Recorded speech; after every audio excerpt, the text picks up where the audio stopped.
మన 3 బండ్లు కొద్ది దూరం వెళ్ళిన తర్వాత ఒక టోల్ గేట్ అయితే వచ్చేసింది హైవేలో. ఈ టోల్ గేట్లో వచ్చేసి మనం మధ్యలో లైన్లో అయితే వెళ్తూ ఉన్నాం చూడండి. ఇక్కడ వచ్చేసి టోల్ గేట్లో 4 లైన్లు అయితే ఉంటాయి.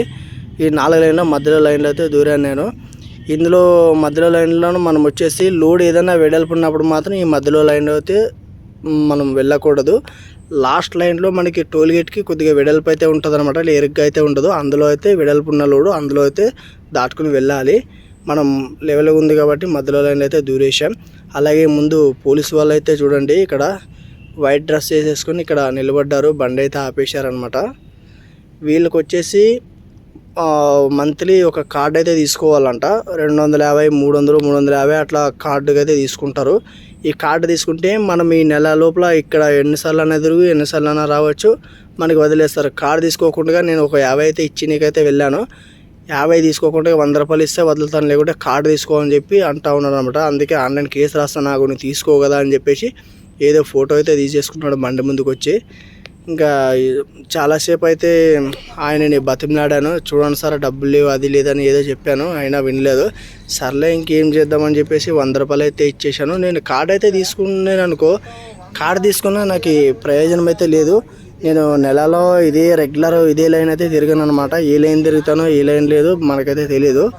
అందుకే ఎందుకులే అని చెప్పేసి 100 రూపాయలు అయితే ఇచ్చేసాను. ఈ మహారాష్ట్రలో వచ్చేసి ఎటు చూసినా మహారాష్ట్రలో ఓన్లీ ఈ వైట్ డ్రెస్ చేసుకొని ఎక్కడ పడితే అక్కడ ఈ పోలీసు వాళ్ళు ఉండి మన లారీ వాళ్ళకి చాలా సతాయిస్తారనమాట. కార్డు తీసుకో అని.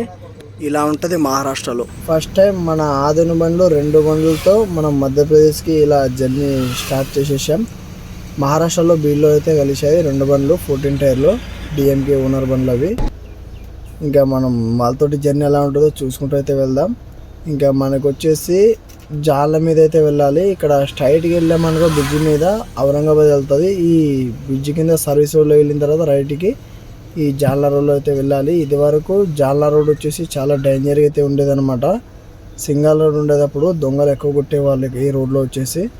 మరి చాలా రోజుల తర్వాత వెళ్తా ఉన్నాను, రోడ్లు వచ్చేసి ఇలా ఉన్నాయి. మరి ముందు ఎలా ఉన్నాయంటో చూద్దాం.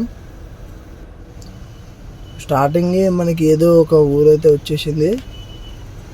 ట్రాఫిక్ కూడా బాగానే ఉందన్నమాట ఈ ఊర్లో.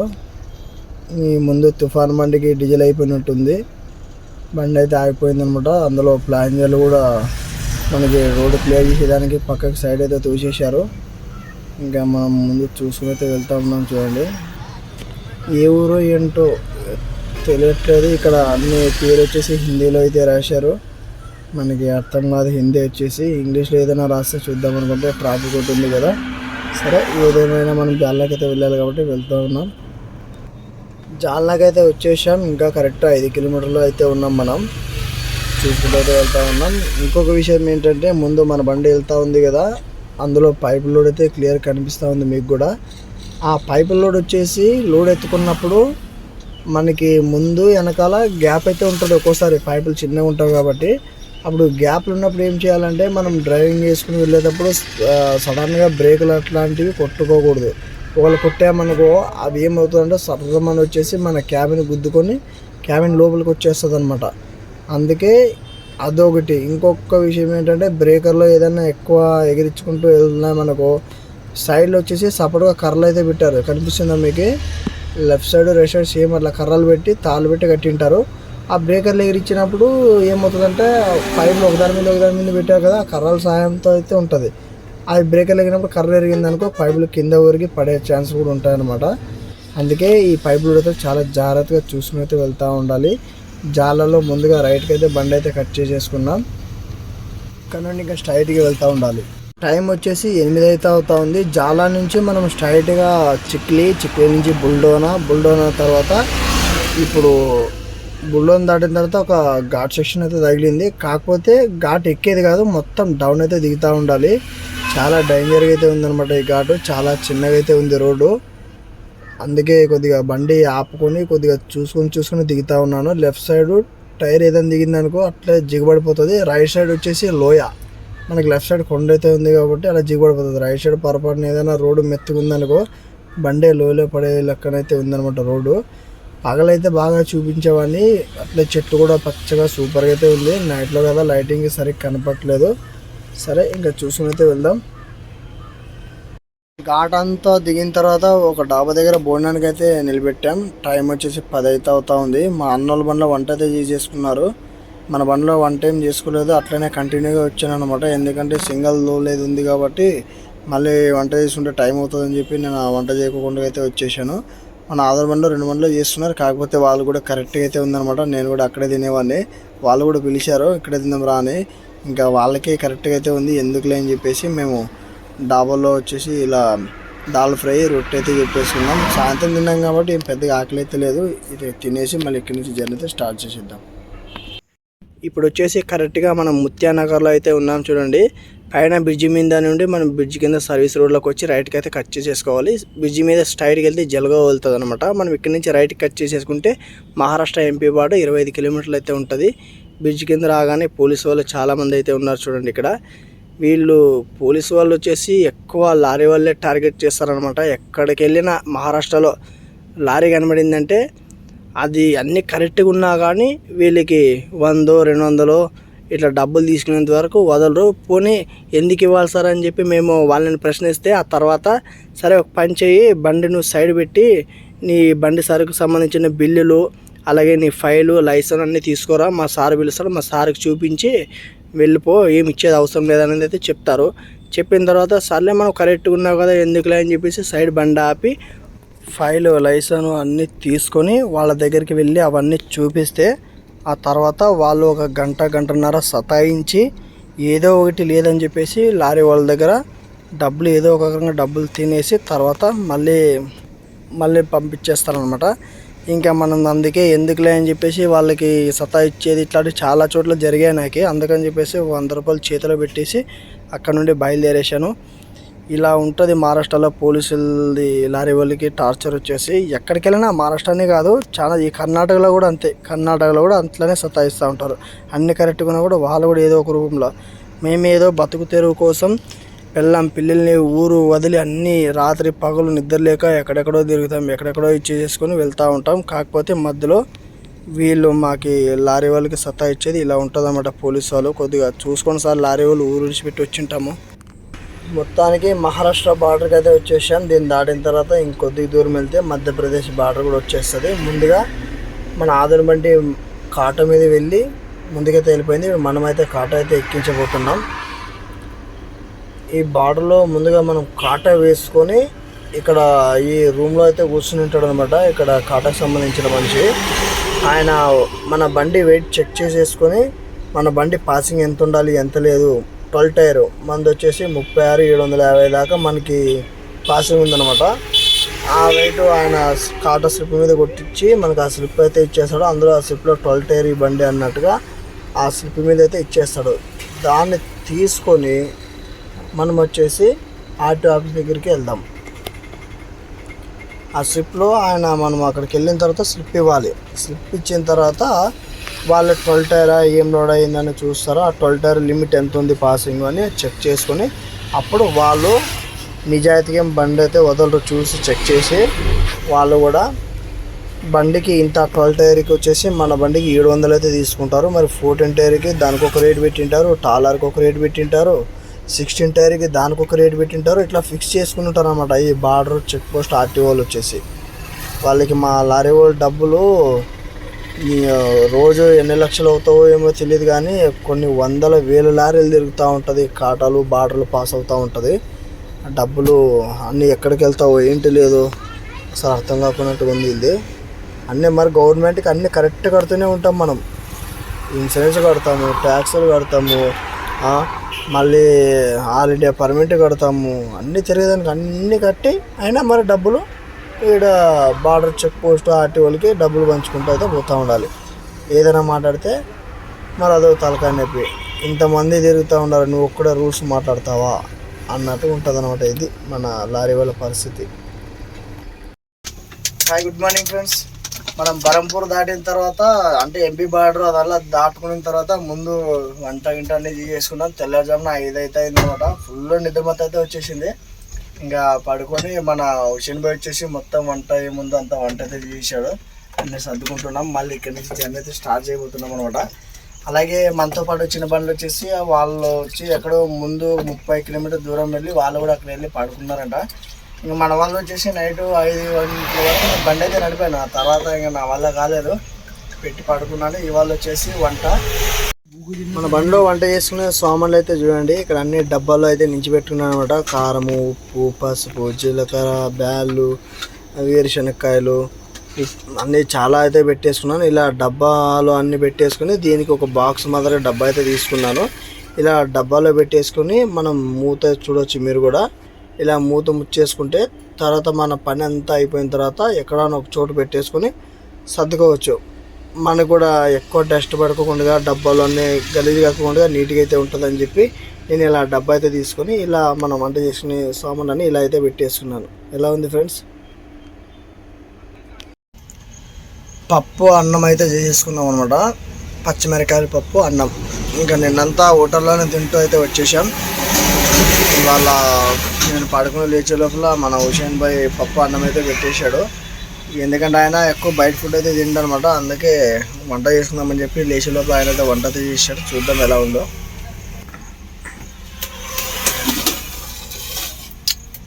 రైస్ వచ్చేసి ఇలా చేశాడు.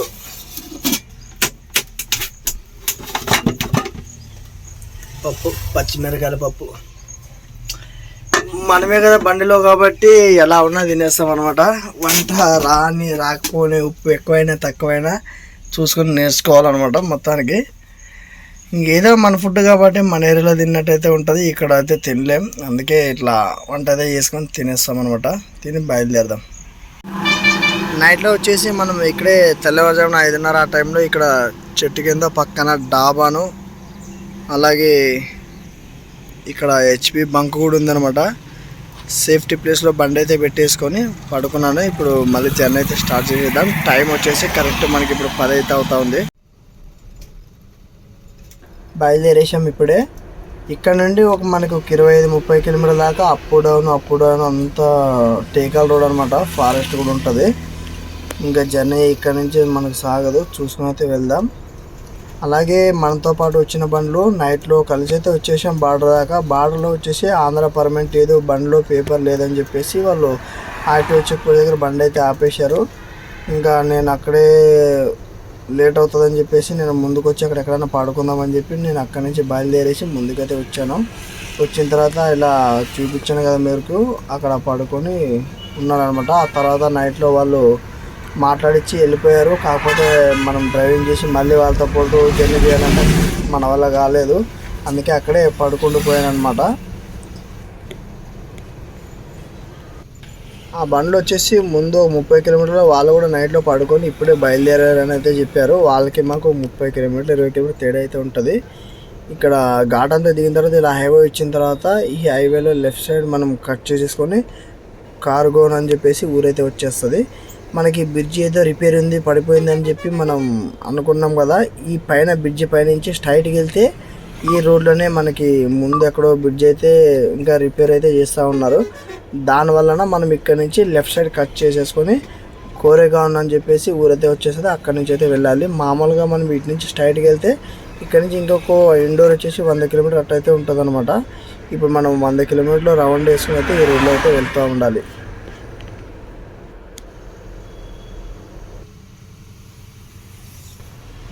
మొత్తానికి మనము ముంబై టు ఇండోర్ హైవే దగ్గరలో అయితే ఉన్నాం చూడండి. ఇక్కడ ముందు వచ్చే ఊరు వచ్చేసి కోలాఘాట్. ఇక్కడ ఎదురుగా బ్రిడ్జ్ అయితే కనిపిస్తుంది కదా, ఈ బ్రిడ్జ్ నుంచి లెఫ్ట్ కట్ చేసేసుకుంటే ముంబై రోడ్కి వెళ్తుంది. రైట్కి పోతే ఇండోరు. ఇక్కడ నుంచి ఇండోర్ వచ్చేసి 100 కిలోమీటర్ అయితే ఉంటుంది. అక్కడ నుండి మనకి ఉజ్జయిని అక్కడ ఒక 60 కిలోమీటర్ అయితే వెళ్ళాలి. ఇవాళ నైట్కి అయితే అన్లోడింగ్కి వెళ్ళిపోతాం. మామూలుగా మనం ఇవన్నీ రూట్లో రాకోకుండా పైన బ్రిడ్జ్ అయితే కనిపిస్తుంది కదా, ఈ రోడ్లో అయితే మనం స్ట్రైట్గా ఇండోర్కి అయితే రావాలన్నమాట. కాకపోతే మనకి 40 ఘాటు ఏదో రోడ్ రిపేర్ వల్ల బంద్ ఉండడం వల్ల మనము ఇక్కడ జాల్నా, బుల్డోనా ఇక్కడ ఎక్కడెక్కడో అంతా తిరిగి ఈ రౌండ్లో వేసుకుని ఇక్కడ వచ్చి హైవే అయితే టచ్ అవుతూ ఉన్నాం. ఇంకేం చేస్తాం, ఇప్పుడు రోడ్లు బంద్ ఉన్నాయి కాబట్టి ఇలా ఇది ఉందన్నమాట. మామూలుగా 40 ఘాటు మీద వచ్చేసి ఉంటే ఇంకా మనం దులియా నుంచి సిరిపూరు నుంచి సేంద్వా ఇంక ఇండోర్ స్ట్రైట్ ఒకటే రోడ్ అనమాట. ఇది ఈ రోడ్డు మనకి 40 రోడ్డు క్లియర్ అయ్యేంత వరకు మనం ఈ తిప్పలు ఇండోర్కి వచ్చే దారిలో వచ్చేసి ఇబ్బంది పడాల్సి కంపల్సరీ అయితే ఉంటుంది. ఇంకా చూసుకుని అయితే రావాలి. మళ్ళీ ఎప్పుడు క్లియర్ అవుతుంది అంటే తెలియదు. 40 ఘాట్ రోడ్డు ఇంకా రోడ్ క్లియర్ అయితే మనకి ఏ ఇబ్బంది అయితే లేదు. మొత్తానికి ఇంకా మనం ఇండోర్ హైవే అయితే ఎక్కేసాం చూడండి. ఇటు నుంచి కూడా రావచ్చు, కాకపోతే మనకి దులి అవతల నుంచి ఔరంగాబాదు మాలేగావ్ నుంచి రైట్ కట్ చేసి ఈ రోడ్కి అయితే వచ్చేస్తుంది. కాకపోతే లాంగ్ అవుతుంది అని చెప్పేసి మనం ఇట్లా షార్ట్ కట్ దారిలో అయితే వచ్చేసి ఇక్కడ హైవే అయితే ఎక్కేసాం. ఇక్కడ బ్రిడ్జి అయితే చూడవచ్చు, నది బ్రిడ్జి కూడా చాలా హైట్లో అయితే ఉందన్నమాట. నీళ్ళు కూడా ఫుల్ ప్రవహిస్తూ ఉంది. ఇప్పుడు వర్షాకాలం కాబట్టి ఎక్కడ చూసినా ఏ నది కానీ ఏ బ్రిడ్జిలది కానీ ఎక్కడ చూసినా నీళ్ళు వచ్చేసి ఫుల్ ప్రవహిస్తూ ఉంటుంది అనమాట. మనం ఇక్కడ నుంచి చూసుకోవచ్చు, సూపర్గా అయితే కనిపిస్తుంది. మనం ఇటు నుంచి ఈ బ్రిడ్జ్ మీద వెళ్తా ఉన్నాం. ఇండోర్ దగ్గరలో వచ్చేసి మనకి ఒక 50-60 కిలోమీటర్ దూరంలో వచ్చేసి మనకి ఒక ఘాట్ అయితే తగులుతుంది. చాలా పెద్ద ఘాటే ఇది కూడా. మనకి ఘాట్ ఎక్కేంత వరకు సెకండ్లో అయితే వెళ్తూ ఉంటుంది చూడండి. చాలా పెద్దగా అయితే ఉంటుంది అనమాట ఈ ఘాటు. ట్రాఫిక్ కూడా అట్లనే ఉంటుంది. ఇంకో విషయం ఏంటంటే ఈ ఘాట్లో వచ్చేసి మనం ఎక్కేదానికి ఏం భయపడట్లేదు, కానీ రిటర్న్ మళ్ళీ తిరిగి వస్తూ ఉంటాం చూడు, అప్పుడు వచ్చేటప్పుడు వచ్చేసి ఈ ఘాట్లో అస్సలు ఫుల్ రన్ అవుతూ ఉంటుంది అనమాట. బండ్లు బ్రేక్ కూడా నిలబడవు. అలా జరిగినప్పుడు చాలా బండ్లు యాక్సిడెంట్ అయ్యి కింద పడి అప్సైడ్ అయ్యి లోయలో కూడా పడిపోయినా కూడా అనమాట. ఈ డౌన్ దిగేటప్పుడు మాత్రం చాలా జాగ్రత్తగా అయితే దిగుతూ ఉండాలి. అందులో డౌన్ దిగేటప్పుడు వెళ్తూ ఉంటే 3 బ్రేకాలు 4 బ్రేకాలు ఉన్నాయి అక్కడక్కడ. అప్పుడు ఏమవుతుందంటే కారు వాళ్ళు ముందున్నారనుకో, కారు వాళ్ళు వెనక మనం వెళ్తున్నప్పుడు కారు వాడు ఎప్పుడు సడన్గా బ్రేక్ కొడతాడో తెలీదు. అలాంటప్పుడు కారు వాళ్ళు వెనక మాత్రం అస్సలు ఉండకూడదు. మనం కొద్దిగా ఒక 100 మీటర్స్ అట్లా 100 కానీ 150 అంత మీటర్ల డిస్టెన్స్ మీద దూరంగా అయితే ఉండాలి. ఎందుకంటే సడన్గా బ్రేక్ కొట్టినప్పుడు మనం డౌన్లో లోడ్ బండి మీద దిగుతూ ఉంటాం కాబట్టి మనం బ్రేక్ కొట్టినప్పుడు బ్రేక్ నిలబడదు అసలు. అలాంటప్పుడు ఏమవుతుందంటే అప్పుడు కారుకి గుద్దుకోవడమో మరి ఇంకోటి జరిగి ఇట్లా యాక్సిడెంట్కి కారణం అయితే అవుతూ ఉంటుంది అనమాట. అందుకని చెప్పేసి మనం డ్రైవింగ్ వచ్చేసి ఘాట్లలో డౌన్ దిగేటప్పుడు చాలా జాగ్రత్తగా అయితే దిగుతూ ఉండాలి. అలాగే మన బండి ఇంకా ఘాట్ అంతా ఎక్కిన తర్వాత ఇంజన్ ఫుల్ హీట్ ఎక్కింది అనమాట. కాసేపు బండి ఇక్కడ ఆపి టీకి తాగుదాం. ఒక 20 నిమిషాలు బండి అయితే ఆపేద్దాం. ఇంజన్ కూడా కొద్దిగా చల్లగా అయితే అవుతూ ఉంటుంది. టైం వచ్చేసి మనకి ఇప్పుడు కరెక్ట్ 5:30 అయితే అవుతూ ఉంది.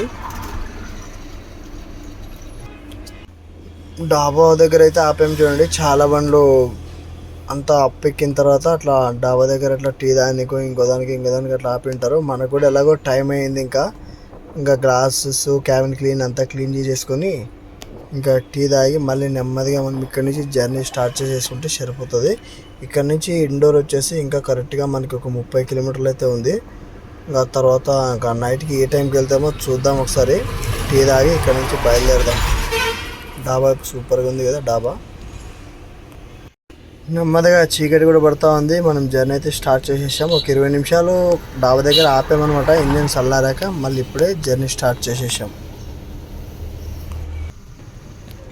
ఇప్పుడు వచ్చేసి మనం కరెక్ట్గా ఇండోర్ బైపాస్ రోడ్లో అయితే వెళ్తూ ఉన్నాం చూడండి. ఈ బైపాస్ రోడ్ వచ్చేసి ఢిల్లీ వెళ్ళే రోడ్డు. ఢిల్లీ ఆ తర్వాత భూపాలు శివపూరి ఆ దారిలో అయితే వెళ్తూ ఉన్నాం మనం. మనం ఇక్కడ నుంచి ఇంకా కరెక్ట్గా అన్లోడింగ్ పాయింట్ వచ్చేసి ఉజ్జయిని 60 కిలోమీటర్లు అయితే ఉంది. మొత్తం బైపాస్ రోడే ఇదంతా.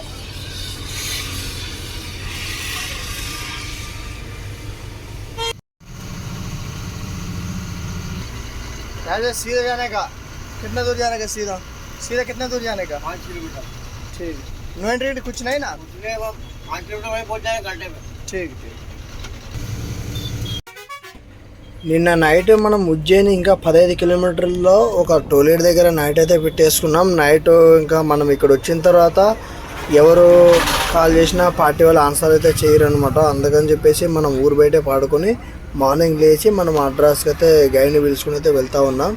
మనకి ఇంకా ఇక్కడ నుంచి ఒక 3-4 కిలోమీటర్లు వెళ్తే మనకి ఇండస్ట్రియల్ ఏరియా అయితే వచ్చేస్తుందని చెప్పాడు. ఈ ఉజ్జయిన్లో మక్సీ రోడ్ అంట. మక్సీ రోడ్లో ఇండస్ట్రియల్ ఏరియా. ఇక్కడ నుండి మనం రైట్ కట్ చేసుకోమని అయితే చెప్తా ఉన్నాడు గైడు. ఇంకా సీదా వెళ్తే మనం ఉజ్జయిని ఊర్లోకి అయితే సిటీలోకి అయితే వెళ్తుంది బండి. మనం లారీలు కాబట్టి మనం సీదా వెళ్తే నో ఎంట్రీలు అట్లా ఉంటావు కాబట్టి మనం ఇక్కడ నుంచి రైట్కి అయితే కట్ చేసుకొని బైపాస్ రోడ్ అంటే ఇక్కడ నుండి మనకి తెలియదు కాబట్టి గైడ్ని పిలుచుకుని అయితే వెళ్తూ ఉన్నాం. తెలిసిన దారికి అయితే మనమే వెళ్తాం. ఒక్కోసారి తెలియదు కాబట్టి మామూలుగా చూసుకొని గైడ్ని పిలుచుకుని అయితే వెళ్తూ ఉన్నాం. ఇక్కడ లోకల్ వాళ్ళకి కాబట్టి వాళ్ళకి అన్నీ తెలిసి ఉంటుంది. మనం కొత్తగా ఎప్పుడో ఒకసారి వచ్చి ఉంటామా, పొరపాటున ఏదైనా దారి పొరపాటు ఏదైనా మిస్ అయిందనుకో పోలీసు వాళ్ళకి 100-200 వాళ్ళకే పెట్టాల్సి వస్తుంది. ఎందుకులే రిస్క్ ఎందుకని చెప్పేసి గైడ్ అయితే పట్టేస్తున్నాను. ఒక 100 రూపాయలు అయితే మాట్లాడుకున్నాను అనమాట. ఇక్కడే దగ్గరే కాబట్టి ఆయన 100 అన్నాడు, ఇంకా నేను కూడా ఏం మాట్లాడలేదు. సర్లే అని చెప్పేసి పిలుచుకొని మనం ఇండస్ట్రియల్ ఏరియాలోకి అయితే వచ్చాము. చూడండి, ఇక్కడ కనిపించేదంతా ఇండస్ట్రియల్ ఏరియా అంట. మనం ముందు అక్కడ ఎక్కడన్నా సైడ్ అయితే ఆపని అయితే అన్నాడు. ఇక్కడ ఖాళీ ఉంది కాబట్టి బండి ఇక్కడ లెఫ్ట్ సైడ్లో పెట్టి బండి అయితే ఆపేసి పార్టీకి ఒకసారి నిలబడి కాల్ చేద్దాం. మరి ఆయన ఎక్కడ రమ్మంటాడో ఏంటో తెలీదు. మహావీర్ కాటా అయితే ఇక్కడే మన బండి వెనకాలైతే ఉందంట. మళ్ళీ పార్టీకి అయితే ఒకసారి ఫోన్ చేసి కనుక్కుందాం. మొత్తానికి అన్లోడింగ్ పాయింట్ దగ్గరికి అయితే వచ్చేసాం.